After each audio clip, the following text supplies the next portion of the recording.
You know, Batman to me is probably the very first modern superhero. He was created back in 1939, but if you look at his costume, the name, his whole premise, very modern, it's very believable. Batman just has the symbol, and to me that's a very modern take on a costume back in that day. He can definitely get out there and fight, but he's a leader and a mentor more so than that. That's what Batman does in our game.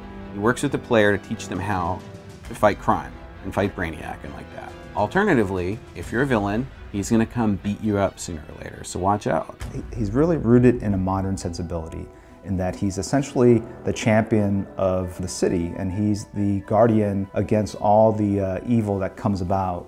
We had to capture the essence of these characters, and that might have been from different time frames of the comics in relation to each other. It was a tough thing for us too, because at the time in the comics, what was being paralleled during our development of the game, where we knew we had to have Batman. You can't do a DC Comics game, an MMO like this, especially where you're gonna have legendary mentors and not have Batman, and Bruce Wayne had to be Batman. But in the comics at the time, Bruce was dead. Dick Grayson was subbing in at the time, and we're scratching our heads going, can we do that? It was like, no, we can't do that. As cool as Dick was, as you know, stepping into the cape and cowl while Bruce was gone, there was no way we couldn't have Bruce as Batman. We pulled the best moments from all these different interpretations of the characters and put them together in one coherent universe. And so, in a way, you're playing sort of the best of the greatest hits of the DC universe in this game.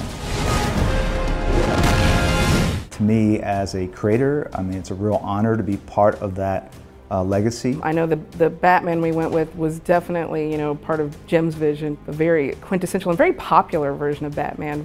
He looks a lot like he did in the Hush books, which is one of my favorite titles. The Batman I drew in Batman Hush, and that was the principal kind of look of Batman that we try to incorporate into the game itself, was a mishmash of a number of different Batmen, you know, Batmans that I read as a kid. We knew for our players and our fans that were coming to the game, they would want to see something that was classic, that was absolutely going to be the perfect, ideal version to as many people as possible of that character. I know that atmosphere was really important when we were developing Gotham, and we basically settled on, well, it's going to be a pretty dark, pretty spooky place, and this is a place filled with crime. So we populated the city with criminals, encounters that heroes or villains could partake in, depending on which side you want to be on. It's got the bat signal always going up in the sky because there's always some kind of crisis going on there right now. Gotham City really embodies corruption and, in a way, decay. It's really something that needs to be saved because it is so damaged.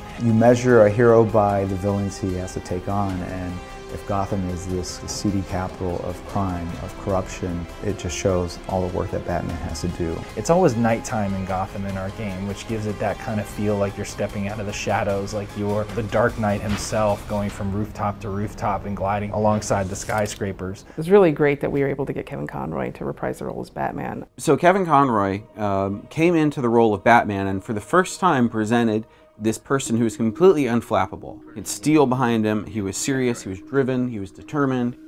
Without discipline, all is chaos. Criminals are cowardly, superstitious, weak.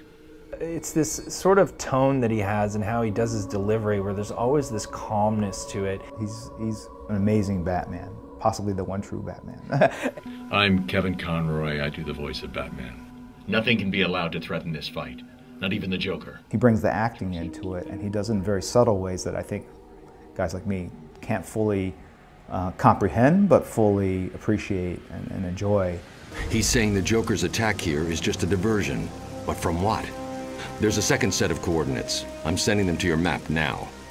Celebrating Batman's 75th birthday, or his anniversary, I think it shows the power of the character, it shows the power of ideas and how they can stay contemporary and modern throughout 7+ decades. It really speaks to the appeal of a character like this, where he's got no superpowers and he's able to reach his full potential just based on sheer determination.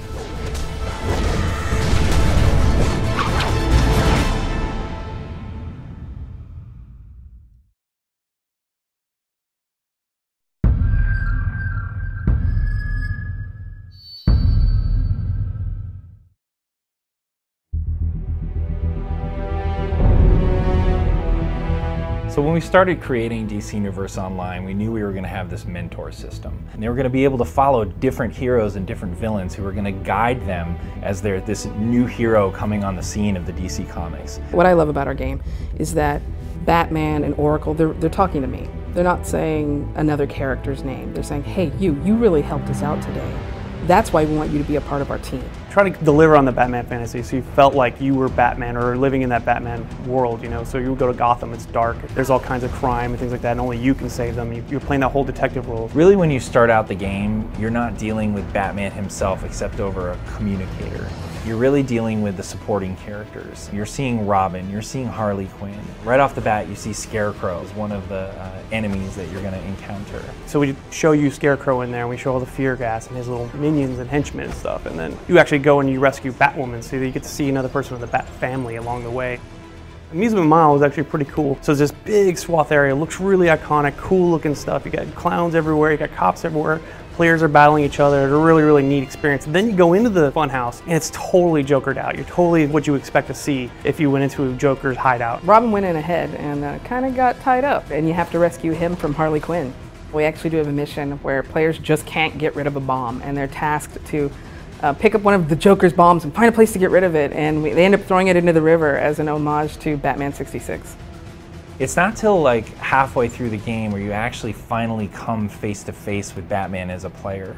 And it's very cool because you get to experience this fight from the hero side and the villain side. You fight alongside Batman at the Regal Hotel against Joker himself. He's got bombs rigged up to gas the whole place. They're having a Gotham City Police Department ball there. It's a really pretty epic, chaotic fight that's a lot of fun, and you actually get to help Batman out for the first time. So it's not just Batman, it's the Joker as well. And this is the first time that players are actually going to get to interact with the Batman. They're going to get to either fight alongside him or try and take him on.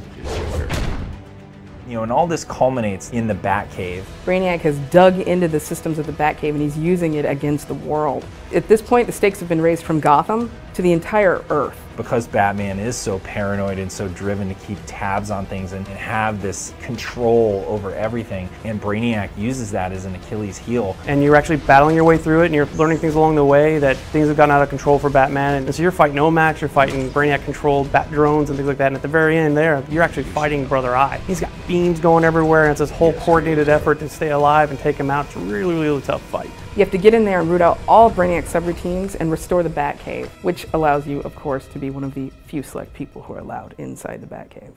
One of my most memorable Batman moments from the comics is actually when Bane comes on the scene and he stirs up all of the villains in Gotham City to try and break Batman down, make him tired, make him weary. And Oracle even comes on the line and says, hey, this is personal. He once broke Batman's back, and we're not going to let him do that to anybody again. So you get to face him down with Nightwing at your side.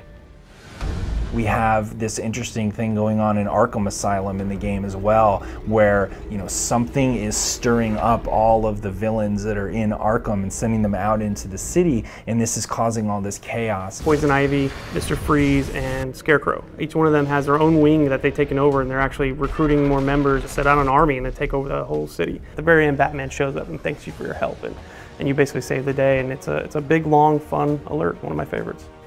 One way or another, the different nuances that I've picked up on the character and the various stories and the interactions have crept their way into the various episodes in DC Universe Online. When I look at it, I kind of know where those things came from, and it puts a smile on my face when I think back on, you know, all the years and years and years I've been able to enjoy this character.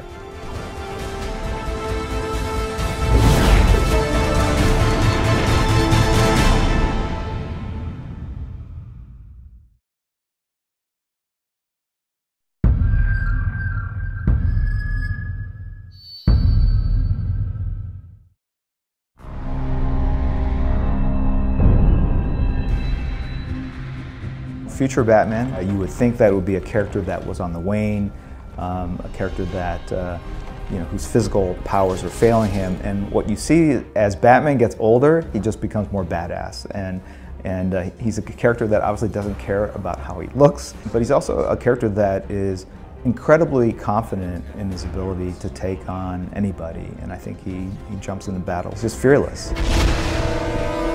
So Future Batman is basically the result of what happened when Brainiac invaded, and we weren't ready for it. We didn't have all these exobyte heroes and villains to stand up to Brainiac. It comes from an alternate timeline, a timeline that's no longer going to happen.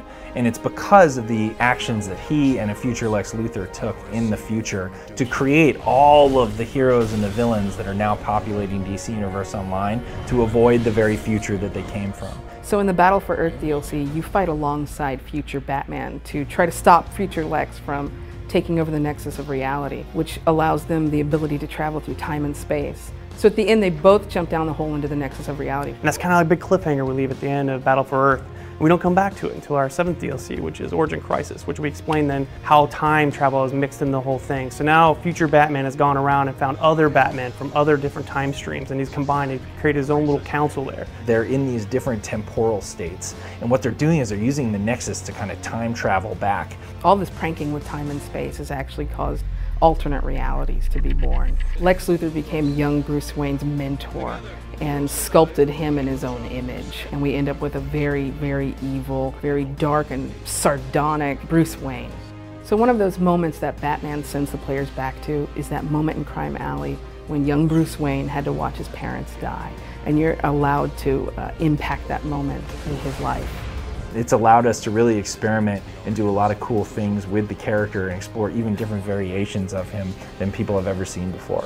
I think we'll see Future Batman again in our stories. Right now he's battling out in a constant battle in the Nexus of Reality, but with Future Batman being unique to us, I really think we need to leverage that. So I'm sure we'll see him again. I think he has a lot to offer the game and its storyline. He's in a key position to influence a lot of things going forward with DC Universe Online. He's a character that just has gotten better over time, which is interesting because we're celebrating his 75th anniversary.